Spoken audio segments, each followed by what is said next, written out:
Wow. Howdy folks, it's Ajo the Hunting Gear Guy. Today I wanted to show you guys these cross magazines. I had asked these guys to send me a test sample when they first announced them, and they're now producing, and they're pretty much in all over the place across Canada. So they're an interesting magazine, and they're a particularly good fit for a 3-gun. So I'm going to go over a little bit of the history about why there's this mag exists in Canada first, and then we'll go over the specifics of this magazine. Now, in Canada, magazines for semi-automatic firearms are limited to 5 rounds for rifles of the type of cartridge that they fire. So typically what that means is that they're limited in some permanent way to keep them from holding more than 5 rounds. But that's for rifles, right? And this is for a couple of different reasons. The first reason, primarily, it's easy to enforce. A cop sees a magazine, checks the side of it, designed for a rifle, checks if, oh, 5 rounds, okay, it's good to go. That magazine's fine, right? That changes for pistols. So for pistols, it's 10 rounds. Again, of the type that is designed for. So there's a couple of different areas where you might get slightly more ammo in one versus the other, but the trade-off is that it's a lot easier for police to enforce. They just have to look at the markings on the magazine to see if it's okay or not, right? Don't have to take into consideration, oh, well, you have this kind of magazine and this kind of gun or this kind of gun and that magazine. There's none of that. It's just, is the magazine legal or not, which is fairly straightforward. That led us to bringing in AR-15s that are considered pistols, and therefore pistol magazines for AR-15s that work for the pistols. So this is an example of a LAR-15 magazine. It's a 10-rounder, so instead of 5, it's 10. So you can see a little bit shorter because it's designed again for a pistol AR. So that's what got us these in the country. Now, if you shoot 3-gun, what you're probably using is some form of mag pouch. Now, one of the issues here in Canada is that try to put one of these 10-rounders into that and try to grab that under duress when you're on the clock for a stage, and it's kind of hard to grab onto one of these things. And the other issue is that this isn't particularly effective for like dense ammo carriage, right? If you just have 10 rounds there and 10 rounds there, you'd probably need 2 of these on your belt plus a magazine in your rifle to make it through a course of fire. So somehow it would be nice to make just one of these things work so we didn't have to have like an enormous belt. And again, if you're skinny, if you don't have a big waist, you're going to have a big problem running 3-gun here in Canada, just getting enough ammo on your belt.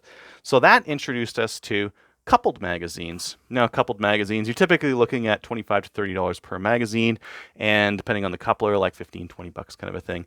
And when you get them, they typically replace the floor plate. Sometimes some of them have like a nice big bolt on the end that kind of holds them together. I've seen these things fail at 3-gun matches that I've RO'd at.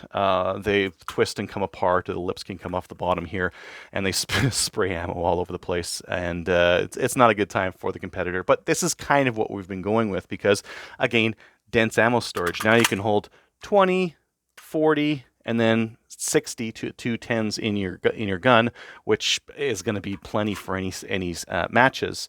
It costs a little bit, and steel mags are okay, but like people prefer plastic. Like if you go to a match in the States, most people will be running like P mags or the D60s that they have, for example. So that's why I was really interested when Cross Mags started bringing in these magazines. These are coupled, so we've got these are 2 different magazines. They've got a coupler that they designed in the middle here to couple in a couple of different ways.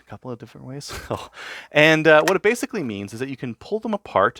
They are 2 10-round magazines that you can then couple in a few different ways. So we can go banana style, where it's got a little bit of a curve to it, bullets facing forward on both sides. We can split it apart, and we can have bullets forward and bullets back, or we can have it more or less straight, or a little bit of a back bend as well. So a couple of different styles that you can put those. And when used in a firearm, it looks kind of something like this. So this is a WK-180C.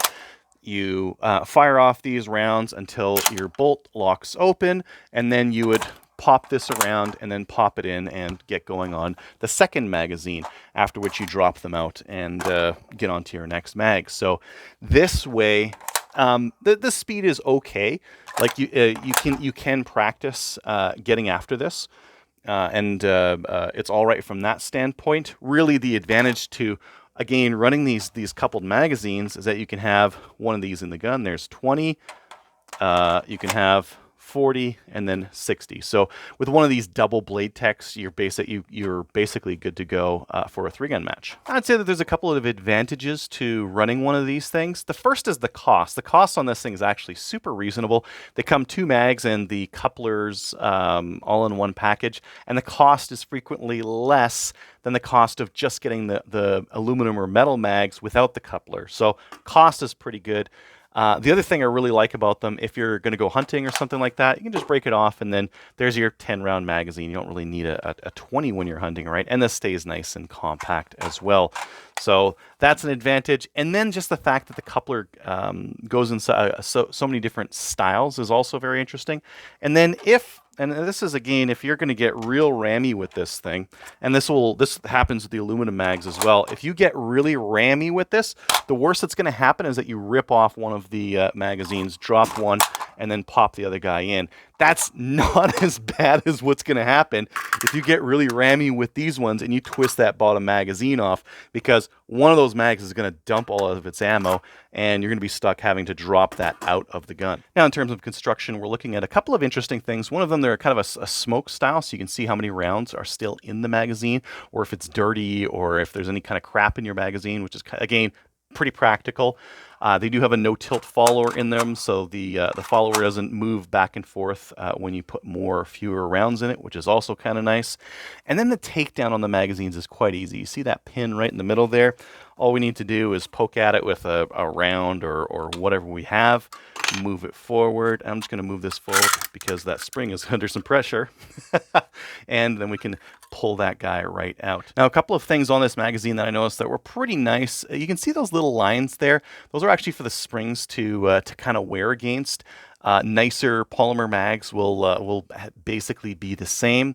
I did try to run a Magpul bottom on this one, and it doesn't quite fit, so you can't change out the bottoms. Not that you'd really want to anyways, but I tried it because I had it handy. And for legal reasons here in Canada, it does have a stamp up there that says what kind of magazine it's for, and it very specifically says Cross Industries Air 15 pistol magazine, 5.56 by 45, 10 rounds, patent pending. So it's got the right kind of word legalese on there that the police know that this is designed for a pistol. Now, when you're putting this thing back together, you don't have to put the angle going that way. You can put the angle backwards if you really want to. It doesn't really matter which way you put it on there, or as to say, you can choose which way you want to put it on there. So if I want to, let me just push this on the other side. I could have that angle facing the back, for example. Now, when I put my 2 magazines together, even though they're bullets forward, now they're more straight. So before, it was a bit of a curve when I had bullets forward. Now it's a little bit straight. Or when I put it backwards, it's going to have a little bit of a curve to it. Now, I would say that I was talking to one of my buddies about this, bullets forward and bullets back. I was saying, like, man, this is like, why would you ever want to do that? And he said, well, what about, I've got a bullpup. What about bullpups? So with a bullpup, what's happening is that the magazine well is way back here, and it's kind of difficult to spin it sideways like I just showed you, because again, it's practically in your armpit. So for those guys, what they're doing is they're grabbing and then they're just turning them like that. So that's the action that they prefer. Again, some of the bullpup guys, when they're swapping out their coupled mags on their rifle. So all in all, the cross magazines are probably your best bet if you're just getting into 3-gunning or some sort of other action rifle. They're pretty handy for changing magazines, getting that density on your belt with 40 rounds. And if you wanted to get into some like other action rifle kind of shooting, they might be handy for that as well, because they can be reconfigured straight, both bullets forward or back. They work with stripper clips, all that kind of good stuff. They're handy for that kind of sport shooting.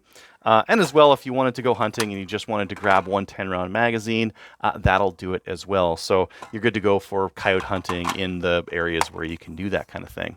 So all in all, I had already heard good things about these magazines, and I just wanted to check it out for myself, and it ran rounds fine. I really like the little design cues that they've put into it, and I really like the style of separating the magazines and how they go back together. I think that these would be probably the best bet for 3-gunners in Canada right now, if they have a platform that still runs these mags, like the WKs or the Tavors or something like that. So super interesting. I think these would definitely be the mags to get for 3-gun and action rifle and that kind of thing. Thanks for watching.